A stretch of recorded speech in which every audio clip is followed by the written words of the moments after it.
తాకట్లో ఉన్న మీ బంగారాన్ని విడిపించి ఆ రోజు ఆన్లైన్ రేటుకి కొంటాం. Sharma gold company.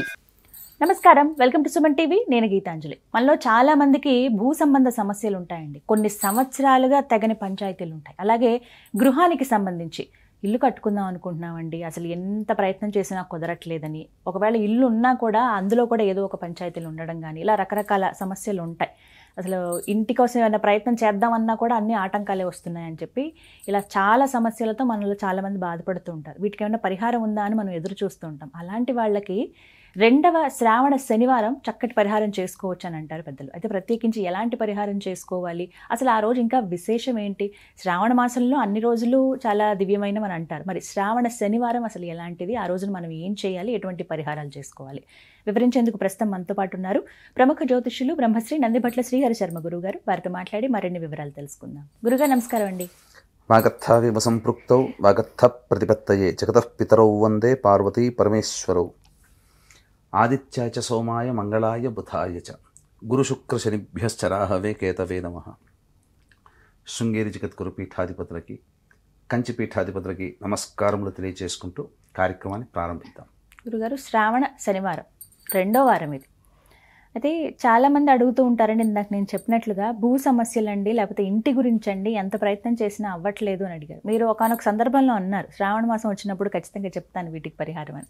మరి ఇప్పుడు తెలియచేయండి, అసలు ఏంటి, ఏం చేయాలి? చాలామందికి ఇప్పుడు భూ సంబంధమైన సమస్యలు ఉన్నాయమ్మా. కోర్టు కేసుల్లో ఉన్నాయి, తగాదాలు, ఎన్నో అన్నదమ్ముల మధ్య పరిష్కారం కానివి చాలా కొన్ని వేల కేసులు కోర్టుల్లో నలుగుతున్నాయి. కరెక్ట్. చాలా చోట్ల చూస్తే మంచి మంచి లొకేషన్లలో ఖాళీ జాగా ఉంటుంది, ఖాళీ స్థలం ఉంటుంది, కానీ ఎందుకు కట్టట్లేరు అనేటువంటిది కూడా చాలా మంచి మంచి ప్రైమ్ లొకేషన్స్ లో మళ్ళీ ఇవన్నీ కూడా వివాదాస్పదమైనటువంటివి.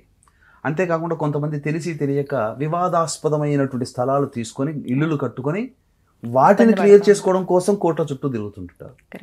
మరీ విచిత్రం ఏంటంటే మధ్యతరగతి వాడి కల సొంత ఇంటి ఇల్లు నిర్మాణం, సొంత ఇల్లు కావాలి. అదృష్టం ఉంటే గవర్నమెంట్ ఇస్తుంది, లేదా ఇప్పుడు మన సుమన్ లాంటి సార్ వాళ్ళు అయితే ప్రేమతో పనిచేసే వాళ్ళకి ఇచ్చారు. అంత ప్రేమాభిమానం అందరికీ ఉండాలని లేదుగా. మరి అందరూ కూడా సామాన్యమైన మధ్యతరగతి కుటుంబీకులు ఉంటుంది. ప్రతి వాళ్ళకి సొంత ఇంట్లో అంటే ఒక రకంగా చెప్పాలంటే నేను దగ్గర నుంచి కొంతమందిని చూశానమ్మా. అంటే అనకూడదు, ఈ సందర్భం చెప్పకూడదు, మనమంటూ జరిగిపోతే సొంత ఇంట్లో జరిగిపోతే ఒక ఆనందం, వేరే ఎక్కడో అద్దె ఇంట్లో మనం జరిగిపోయామంటే ఆ ఇబ్బందులన్నీ ఫేస్ చేయడం పిల్లలకి కష్టతరం అవుతుంది. మనం పోయే లోపల మనకంటూ ఒక సొంత ఇంట్లో మనం పోయామనే తృప్తి మనకు కావాలని చెప్పి ఎంతమంది ఆలోచించే వాళ్ళు ఉంటారు? అందరూ ఉంటారమ్మా. ప్రతి మనిషికి జీవితంలో ఒకే ఆశయం అమ్మా, కూడు గూడు బట్ట, ఈ 3 ఉండాలి. ఈ 3 ఉంటే రేపటి రోజు ఎలా అని చెప్పి ఆలోచిస్తారు, రేపటి రోజు ఎలా ఉంటుందని భయంతో ఉండడు, రేపటి రోజు గురించి ఎలా జీవించాలని ఆలోచిస్తారు. అది కాబట్టి ఇలా ప్రతి వ్యక్తి జీవితంలో భూ సంబంధమైనటువంటి సమస్యలు ఉంటాయి. కాబట్టి గృహ సమస్య తీరాలన్నా ఇప్పుడు చాలా మందికి శాలరీ అంతా బాగుంటుంది కానీ లోన్ శాంక్షన్ కాదు. ఇటువంటి వాటిలందరికీ కూడాను ఈ శనివారం విశాఖ నక్షత్రం కలిసి వచ్చింది, అష్టమి నవమి తిథులు 2 కలిసి వచ్చినటువంటి అమ్మవారికి సంబంధించినటువంటి తిథులు ఇవి 2 కూడా. కాబట్టి సంకల్పం నెరవేరుతుంది. పైగా ఈ రోజున విశాఖ నక్షత్రానికి అధిపతి ఎవరమ్మా? గురువు. కాబట్టి గురువు తులారాశిలో ఉంటాడు, లక్ష్మీప్రదమైనటువంటి రాశి అది. వృశ్చిక రాశిలో కూడా ఉంటాడు. వృశ్చిక రాశ్యాధిపతి ఎవరు? కుజుడు. కుజుడు అంటే మళ్ళీ భూ సంబంధం. కాబట్టి ఉద్యోగ రంగంలో కానీ, భూ సంబంధంగా కానీ, గృహ సంబంధంగా కానీ ఇబ్బందులు పడుతున్నటువంటి వాళ్ళు ఖచ్చితంగా ఈ రోజున గుర్తుపెట్టుకుని వీక్షించేటువంటి ప్రేక్షకులు ముడుపు కట్టండి. శనివారం రోజున మీరు మొదటి శనివారం రోజున సమస్యల కోసం ఉన్నారు, ఆ ముడుపు కట్టారు. ఇటువంటి రోజు ఉన్నటువంటి వాళ్ళు ఖచ్చితంగా ముడుపు కట్టి భూవరాహ స్తోత్రం అని ఒకటి ఉంటుందమ్మా. అది ఆ రోజు మొదలుపెట్టి మళ్ళీ ఆశ్వీజ మాసం వచ్చేంత వరకు కూడా, ఆశ్వీజ చవితి తదియ వరకు కూడా ప్రతిరోజు ఈ భూవరాహ స్తోత్రాన్ని, లేదా కనీసం ఈ శ్రావణ మాసం అయ్యేంత వరకు అయినా కానీ ప్రతిరోజు ఆ యొక్క వరాహస్వామి చిత్రపటాన్ని తెచ్చుకొని, లక్ష్మీ వరాహస్వామి చిత్రపటం ఉంటుంది, తెచ్చుకొని ఆ రోజున ప్రతిరోజు సూర్యోదయం కంటే ముందే లేచి భూవరాహ స్తోత్రాన్ని రోజుకి 11 సార్లు పారాయణం చేయండి. ముడుపు కట్టండి. ఖచ్చితంగా శ్రావణ మాసం తిరిగే లోపల మీకు భూ సంబంధమైన సమస్యలకి ఒక చక్కటి పరిష్కారం లభిస్తుంది. అది అవి చదవటం మెయిన్ ఇంపార్టెంట్ అమ్మా. తర్వాత దీపారాధన చేయడం ఇష్టం.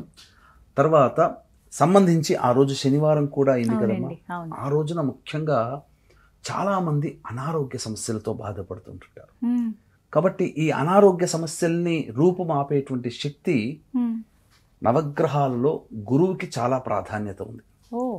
ఎందుకనంటే ఈ రోజున ప్రతి వ్యక్తి కూడాను ఇండైజేషన్, కాన్స్టిపేషన్ ప్రాబ్లమ్స్ ఫేస్ చేస్తున్నారు. మధుమేహం వ్యాధి ఫేస్ చేస్తున్నారు. ఈ మధుమేహానికి కూడా శ్వాస సంబంధంగా కూడా ఇబ్బంది పడుతున్నారు, కిడ్నీ సంబంధంగా ఇబ్బంది పడుతున్నారు. అంటే శుక్రుడు కారకుడు, గురువు మధుమేహానికి కూడా కారకుడు. కాబట్టి గురువు నక్షత్రం తులారాశి, శుక్రుడి రాశి అధిపతి, అందులో ఉన్న విశాఖ నక్షత్రం అధిపతి గురువు.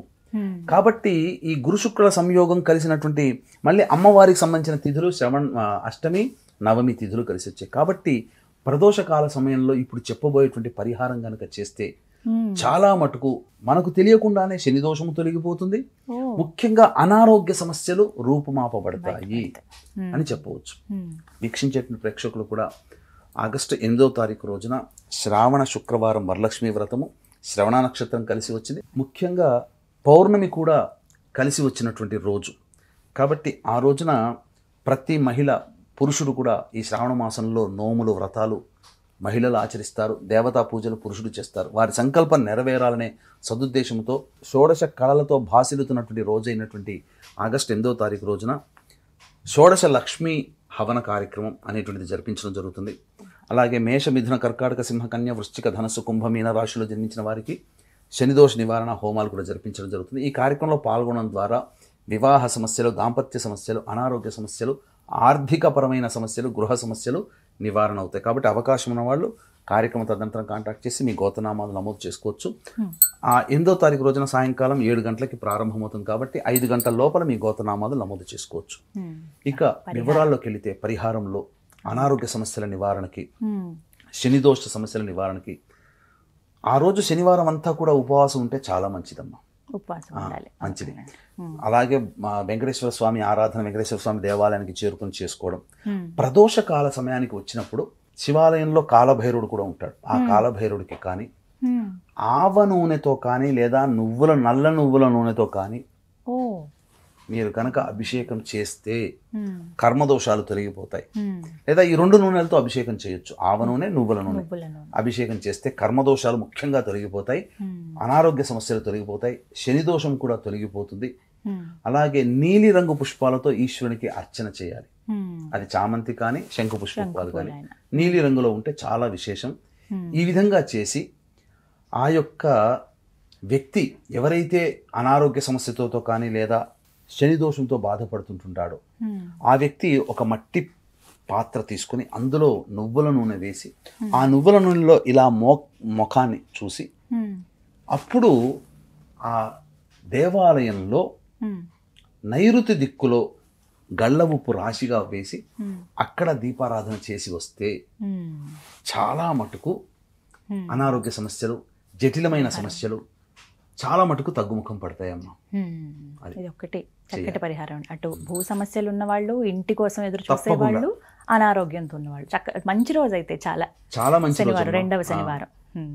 ఆగస్టు 2వ తారీఖు కదా గురుగారు? అవునమ్మా, ఆగస్టు గుర్తుపెట్టుకోండి, ఆగస్టు 2వ తారీఖు. గురుగారు చెప్పినటువంటి చిన్న పరిహారాలు పాటించండి, మనకున్నటువంటి ఆ సమస్యల నుంచి ఖచ్చితంగా బయటపడతామని చెప్తున్నారు. ధన్యవాదాలు గురుగారు, చాలా సంతోషం అండి. నమస్తే. సర్వం శ్రీ ఉమామహేశ్వర పరబ్రహ్మార్పణమస్తు.